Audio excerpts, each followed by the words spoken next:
Ranjan colony के सबसे रंगीन लोगों में से था। भले ही वो शादीशुदा है, पर दिन भर आवारागर्दी करता है। एक दिन रंजन एक मैगजीन में मॉडल्स की तस्वीरें देख रहा था। हाय, अगर तुम मिल जाओ अपनी वाली को छोड़ देंगे हम, कसम से। तभी घर की घंटी बजती है। कौन है? इतनी सुंदर लड़की देख रहा हूँ और घंटी बजाने से इनको फुर्सत नहीं है। लेकिन जब रंजन ने दरवाजा खोला तो जैसे जादू हो गया। उसके सामने वही मैगजीन वाली मॉडल खड़ी थी। हाय, मुझे पता होता कि भगवान इतनी जल्दी सुनता है तो कुछ पैसे भी मांग लेता। हम्म, ये आप क्या बोल रहे हो? अरे मैंने आपकी जैसी एक लड़की मैगजीन में अब भी देखी, कसम से। वो मैं ही हूँ, आपकी नई पड़ोसन। अरे वाह जी वाह, इस रंजन का तो मनोरंजन हो जाएगा अब, कसम से। आप ना बड़े मजाकिया हैं। वैसे मुझे कुछ चाहिए आपसे। अरे आप कुछ भी ले सकती हैं, बताइए तो। अभी तो बस शक्कर। मेरे पति घर पर नहीं है तो शक्कर मिल नहीं रही। सब उनको ही पता होता है। अरे आप कहो तो पूरी चाय बना कर ले आऊं आपके लिए, कसम से। नहीं नहीं, अभी तो शक्कर ही काफी है।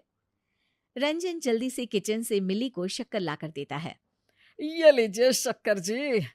वैसे आप ना चाय में उंगली भी डुबा देती तो वो भी मीठी हो जाती, कसम से। कहाँ से चुराई ये लाइन? अब आपके लिए कुछ चुराना भी पड़ जाए तो कोई गुनाह थोड़ी ना होगा जी। इतने में ही मिली का हस्बैंड उसे आवाज देता है। मिली, जल्दी आओ। चलो जी, चलती हूँ मैं, मेरे हस्बैंड आ गए। अजी, फिर से आइएगा जरूर। घर में अदरक, चाय पत्ती और तुलसी भी है जी, कसम से। मिली वहां से चली जाती है। धत्तेरी की, इस गोल का तो एक गोलकीपर भी है। पर खैर, बिना गोलकीपर के फुटबॉल खेलने में मजा क्या, कसम से। रंजन फट से अपनी पत्नी रूपाली के पास जाता है। अरे रूपाली, तुम्हें पता है हमारे नए पड़ोसी आए हैं? वो शर्मा जी वाला जो घर था ना, वहां। हाँ हाँ, हम जानते हैं। हम तो सुबह ही मिलाए मिली भाभी और राधे भैया से। बहुत ही अच्छे लोग हैं। अरे तो मुझे क्यों नहीं बताया? बताया तो था। आप बोले आपसे लोग मिलने आते हैं, आप लोगों से नहीं। अरे रे, अरे तो चलो ना, कम से कम मिठाई देने ही चल लेते हैं। हमारे नए पड़ोसी हैं। हाँ, ये आइडिया सही है। आप जाकर बाजार से लड्डू ले आए, फिर हम साथ चलते हैं उन्हें देने। रूपाली को पता ही नहीं था कि रंजन के मन में ही लड्डू फूट रहे थे। रंजन भाग के बाजार से लड्डू ले आता है और सीधे मिली जी के घर पहुंच जाता है, ताकि वो मिली जी से ढेर सारी बातें कर पाए। पर घंटी बजाने पर गेट खोलते हैं मिली जी के पति राधे। रंजन का धक धक करता दिल जैसे एकदम से बैठ गया। वो अंदर की तरफ झांकता है, पर कोई दिखता नहीं। जी, जी वो मिली जी दिख नहीं रही। क्या जी? अरे कुछ नहीं, वो तो मेरी वाइफ ने उनके लिए मिठाई भिजवाई है। आखिर आप लोग हमारे नए पड़ोसी हैं ना। ओ, आपकी वाइफ? रूपाली सुबह आई थी शायद आपसे मिलने। अच्छा, हाँ हाँ, अंदर आइए। भाभी जी नहीं दिख रही। रूपाली ने उन्हें देने को कहा था। हाँ, मिली नहीं है। वो अभी अपने शूट पर गई हुई है। अभी अभी तो निकली वो। आप चाय कॉफी कुछ लेंगे? मैं वैसे दोनों ही बहुत अच्छा बनाता हूँ। नहीं नहीं, बस मुझे काम है, चलता हूं मैं। रंजन की उम्मीद अभी तक टूटी नहीं थी। उसने मिठाई के डिब्बे में एक चिट्ठी छिपा दी थी, जो कि सिर्फ मिली जी के लिए थी। पर इधर जब राधे डिब्बा खोलता है मिठाई खाने के लिए, तो उन्हें लगता है कि रूपाली जी ने उनके लिए ही चिट्ठी लिखी है। चिट्ठी में लिखा था, आप हमें बहुत पसंद आए। हमारी बचपन से ही इच्छा थी आप जैसे किसी व्यक्ति से मिलने की। आज वो इच्छा पूरी हो गई। ये चिट्ठी हम आपके लिए छोड़ रहे हैं ताकि हम बता पाए कि आज आपको देखकर हम मंत्रमुग्ध हो गए। बस ऐसे ही चमचमाते रहिएगा।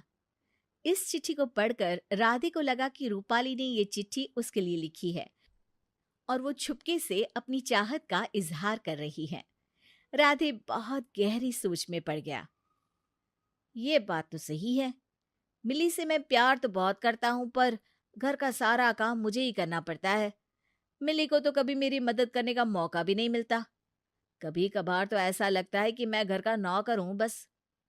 मुझे कॉफी ऐसी चाहिए, जूस वैसा चाहिए। मिली के नखरों की वजह से हम किसी को हाथ बटाने के लिए भी नहीं बुला सकते। पर रूपाली जी कितनी स्वीट है, कैसे मुस्कुराती है, आहे कैसे शर्माती है, और कितनी सुशील भी है। राधे बहुत ज्यादा रिसर्च करने के बाद अगले दिन एक मिठाई का डब्बा खुद खरीदता है और जाकर रंजन के घर दे आता है। वैसे कोई भी और कुछ देकर जाता तो मिठाई का डब्बा सबसे पहले रूपाली ने ही खोला होता, लेकिन रंजन अपनी एक्साइटमेंट में इस बार डब्बा मिलते ही खोल लेता है और अंदर जब उसे एक चिट्ठी दिखती है वो चिट्ठी पढ़ने लगता है। ये दोनों एक दूसरे को चिट्ठी लिखते रहते हैं और सोचते हैं कि एक दूसरे की पत्नियों से इनकी बातें चल रही हैं। इसी बीच ये फैसला लिया जाता है कि अगले संडे दोनों एक दूसरे से मिलेंगे। रंजन राधे को कुछ लाल पहनने को बोलता है और राधे रंजन को कुछ काला। सुनो, मेरी एक मीटिंग है, आता हूं मैं। हे, थोड़ा किचन के काम से बाहर जा रहा हूँ, सी यू शाम को। संडे आ जाता है और राधे लाल शर्ट पहनकर फूल लेकर पास ही के बगीचे में सबसे कोने वाले पेड़ के नीचे खड़ा हो जाता है। वो खड़े खड़े रूपाली जी का इंतजार कर ही रहा होता है। उतने में उसे रंजन दिख जाता है। अरे, तुम यहाँ? अरे मेरा भी यही क्वेश्चन है, तुम यहाँ? दोनों समझ जाते हैं कि उन दोनों की चिट्ठियां गलत जगह जा रही थी। अरे मैं तो बस यही हवा खाने आया था। तो मैं भी। बाकी फूल लेकर आए? ये तो मिली के लिए है, फूल खरीद के ले जा रहा था, सोचा थोड़ी हवा खा लूं। अब एकदम फ्रेश लग रहा है। चलो तो फिर निकलता हूं मैं। हाँ हाँ, चलिए जल्दी मिलते हैं। हालांकि दोनों मुस्कुराते हुए निकले, पर दोनों को अब एक दूसरे की इरादों का पता चल चुका था। लेकिन पत्नियों को पता ही नहीं है कि उन दोनों के पति क्या गुल खिला रहे हैं।